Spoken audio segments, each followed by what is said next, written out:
Ladies and gentlemen, Dr. King Fred Matiang'i, as it was expected, he attended the funeral at Bomachoge Borabu constituency. Ladies and gentlemen, as it was expected, because Dr. King Fred Matiang'i was present, key political figures from the Gusii region were also expected to be there. And as usual in the Kenyan funerals, more especially involving bigwigs in this country, political statements are always made. On this particular event where Matiang'i attended, there was a lot to learn from there. There's a lot of statements that were made from there.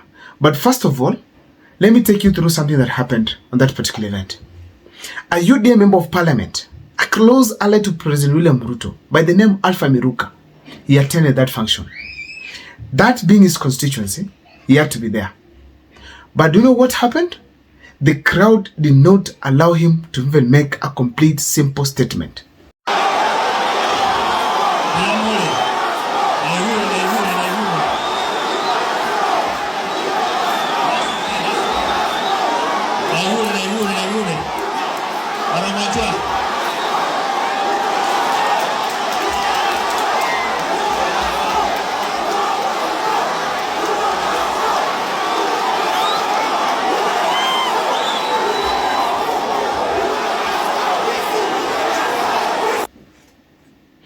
That is a clear indication that people are sending a message to all political figures within the Gusii region.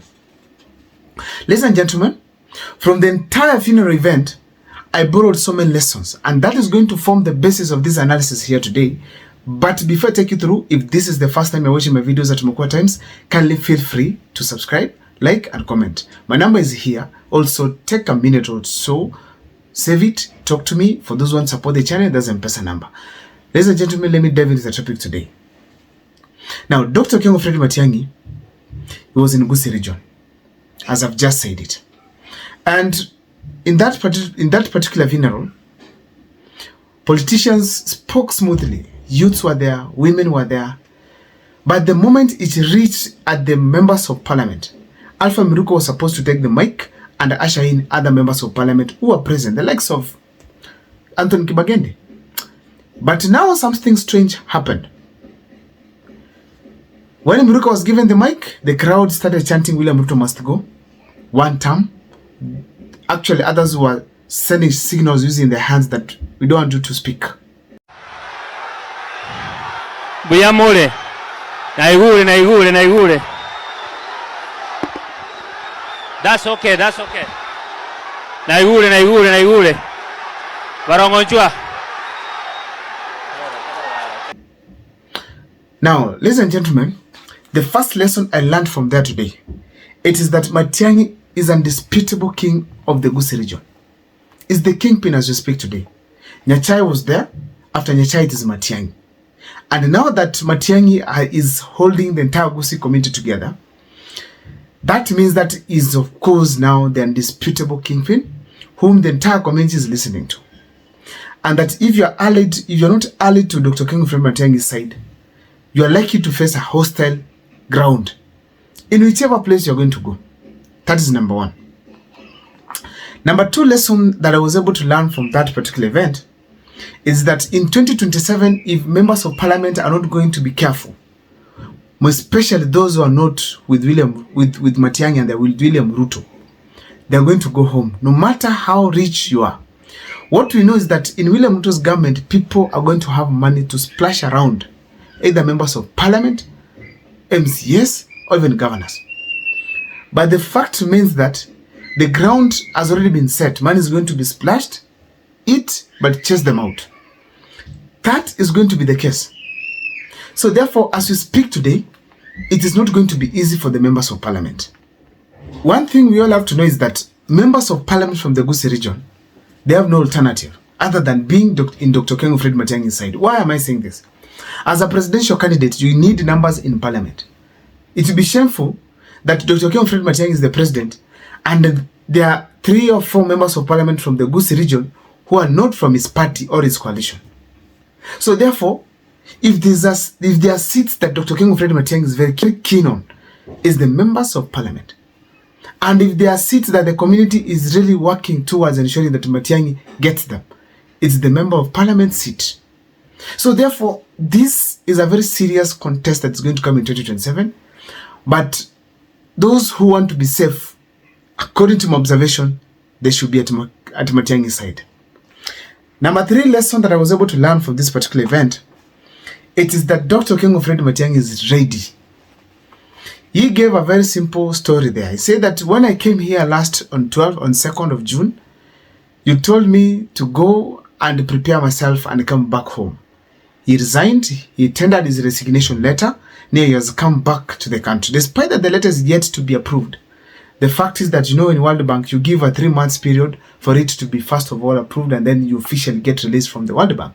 So after giving his resignation letter, Matiang'i is waiting for his official release from the World Bank.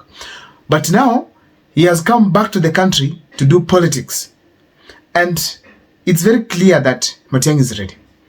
From the way he's speaking, the tone that he's speaking with, the statements that he's giving, ladies and gentlemen, we are going to see a different Dr. King of Fred Matiang'i. The gentleman we used to see before is coming back 10 times better. And that is what I saw from his statements. He warned all the presidential aspirants, especially President William Ruto, that if you want to face me, I am coming. Ladies and gentlemen, another thing that I learned from this particular function, Matiang'i anajipanga, is looking for allies across. And he has insisted on this statement now and then, that you guys that came to Kisii here, you told me to look for friends so that we can have enough votes across board. He did it several times when he was here in the country last time, and is now started again saying it. That is not a coincidence. The fact remains that Dr. King of Fred Matiang'i, he is behind the scenes reaching out to various friends across the country without any doubt, so that he can be able to build his political strength. And I am convinced 100% that very soon, Dr. King of Fred Matiang'i, when he's going to kick off his campaign seriously, we are going to see a shock. We're going to see a tsunami that we've never seen before. Why? He has so many friends across the country. Let's talk of the coast. Let's talk of the Western Kenya. Let's talk of the Kuria region. Let's talk of the Luo Nyanza region. Let's talk of even the Rift Valley. There are so many leaders who are ready to work with Dr. King of Fred Matiang'i, even Mount Kenya. So the fact remains that the moment is going to bring this team out, that now these are the people going to face President William Ruto. Most of us are going to be shocked. People are going to tremble. People are going to tremble across board. So the fact means that Dr. King of Fred Matiang'i is preparing himself behind the scenes. Finally, ladies and gentlemen, you also have to state it categorically that I realize most of the leaders from the Gusii community are excited a lot to be around Dr. King of Fred Matiang'i, even to engage in politics with him. That is a clear sign. When you have support, people ready to be loyal to you, that's important. At least they're able to drive the narrative across the Gusii region so that their maximum, they achieve the maximum voting, in that out of the registered number of voters, at least 95% of them come out to vote.